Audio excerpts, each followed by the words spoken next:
ବର୍ଷାଙ୍କ ଠାରୁ ଡିଭୋର୍ସ ହେଲା ପରେ ଏବେ ଅନୁଭବ ମହାନ୍ତି ଦ୍ୱିତୀୟ ବିବାହ କରିଥିବାର ନଜର ଆସିଛନ୍ତି। ତାହେଲେ ଅଲିଉଡ଼ର ଜଣେ ଅଭିନେତ୍ରୀଙ୍କ ସହିତ ନଜର ଆସିଛନ୍ତି ଓଡ଼ିଆ ଅଭିନେତା ଅନୁଭବ ମହାନ୍ତି। ତ ଆପଣମାନେ ଜାଣିଥିବେ ଗତ ଦିନମାନଙ୍କରେ ଅନୁଭବଙ୍କର ଡିଭୋର୍ସ ହୋଇଥିଲା ବର୍ଷାଙ୍କ ଠାରୁ।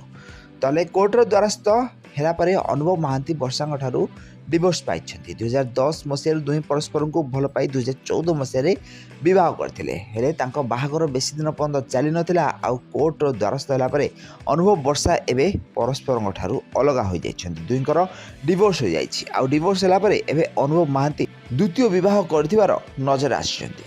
ଜଣେ ଅଭିନେତ୍ରୀଙ୍କ ସହିତ ନଜର ଆସିଛନ୍ତି ଓଡ଼ିଆ ଅଭିନେତା ଅନୁଭବ ମହାନ୍ତି।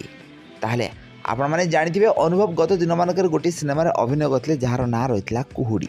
କୁହୁଡ଼ି ଚଳଚ୍ଚିତ୍ରରେ ତାଙ୍କର ଜବରଦସ୍ତ ଅଭିନୟ ଦେଖିବାକୁ ମିଳିଥିଲା। ସିନେମାରେ ସେ ସୁପ୍ରିୟାଙ୍କ ସହିତ ସ୍କ୍ରିନ୍ ସେୟାର କରିଥିଲେ। ସୁପ୍ରିୟାଙ୍କ ସହିତ ସେ ସ୍ୱାମୀ ସ୍ତ୍ରୀ ଭାବରେ ଅଭିନୟ କରିଥିବାର ନଜର ଆସିଥିଲେ।